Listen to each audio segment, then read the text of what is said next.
you go a little deep, you will understand one more important thing. Every moment you have thought and energy, 0 and 1. The whole binary system is based on this only. The whole binary system of 0 and 1. The thought and energy, energy and thought and energy.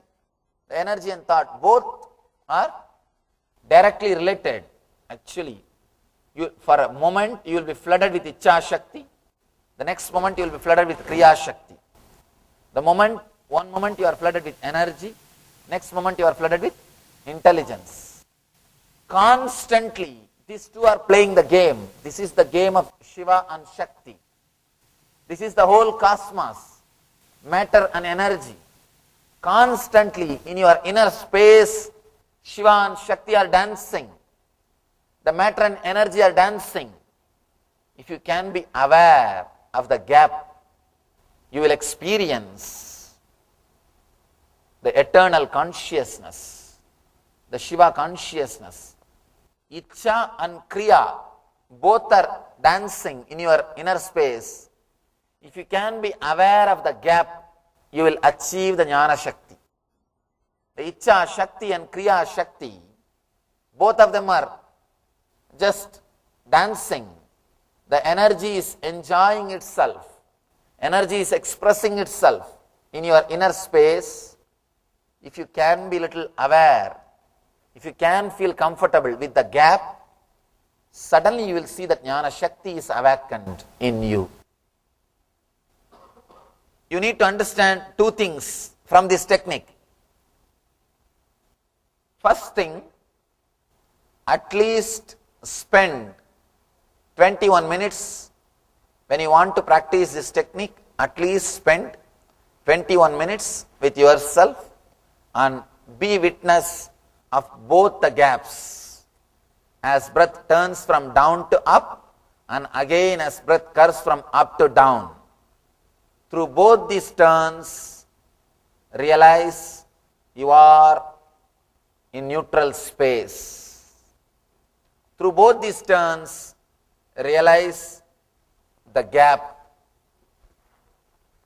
Be aware of your inner consciousness. Through both this gap, just be witness of these two gaps and experience Shiva consciousness. This is the first thing. Next thing, people ask me, Swamiji, whole day how can we do this breath watch?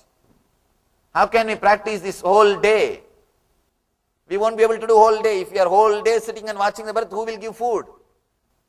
And really, especially in this country, the paying bills, actually in the immigration, I always go through this problem. In the immigration, they asked me,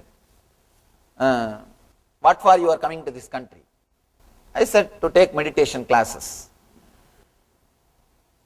And what you are doing? I said, I am running a non-profit organization. Who pays for your bills? I was shocked with that question. Who pays for my bills? Because we never think about all these things in India.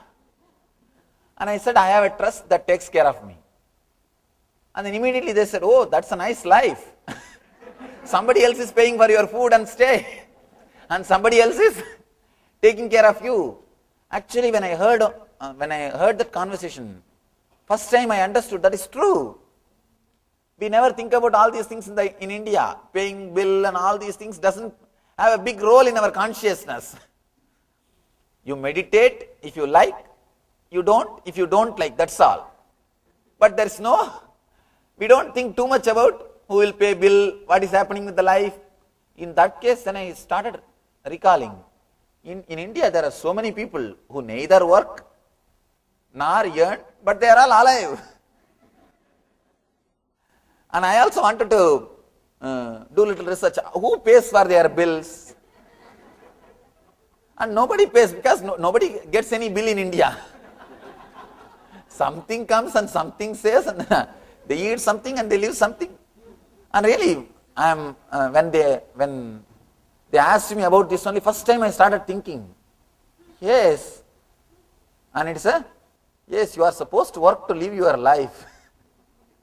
And in India, we don't understand the concept. You can be alive without even thinking of going for a job. I know at least thousands of people, if not lakhs also. Not only they don't go for a job, don't even think of going for a job. Who neither think of job, nor think of making money, but they are all alive. And one more thing, I had real shock. When I came to this country first time, they told me, Swamiji, you have to do meditation workshop only in weekends. I said, weekend? Why? They said, only then people will be free. I was surprised because in India, no question of weekend or weekday. We don't know except this. Now the cities which are getting westernized like Bangalore or Bombay, where the IT is becoming popular, except those one or two cities, we don't know the concept of weekend. We don't have the concept of weekend. In India, 3 months means at least hardly I will be free only for 3-4 days. In America, it's a big vacation for me because the whole day nothing to do. In weekdays, nothing to do, only evening lecture. Practically I am free. That's why I feel that whenever I come to America, it's a big vacation. In India, no question of this weekday or weekend. The lifestyle itself is totally different. Suddenly I realized, yes, you are supposed to work to live. And you see, it is not that I never went for a job because I lived this spiritual life, that is different. Even in the area in which I lived, the culture in which I was born and brought up, nobody goes for job and all those. I have never seen, even around, in and around my village, regularly come morning going for job and evening, that idea itself never existed. That idea itself never existed. That's why people, our devotees who are from America, when they come to India and stay in our ashram, they don't want to come back. Because there is nothing to be done. And you are really liberated. Practically you experience the liberation. And nothing much to be done. See, even if you are here, even if you are sick, you can't do anything. You have to work for yourself. You have to support yourself. You have to pay for your bills. In India, even if you are healthy, you don't have to work. Forget about the question if you are sick, even little bit of. If you feel like you are having headache, that's enough. You don't have to go to office or anywhere for 10 days. And the lifestyle is totally different. Anyhow, here, let you understand, again and again and again, you are flooded with energy. You are flooded with energy. When you start experiencing this inner space, the neutral zone, the source of inspiration will not be the matter for you, it will be spirit. Please understand, as long as the source of inspiration is your identity, you are driven by your identity, you will try to strengthen your identity, which is not there. Which is not there. See, your identity as a rich man will be alive if you are among the poor people.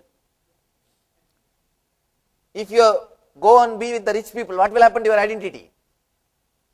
It will be lost. Your identity as a young man will be alive if you are with old people. If you are with old people, what will happen? Your identity will disappear. Be very clear, your identity is completely relative. It is comparative. It is not reality.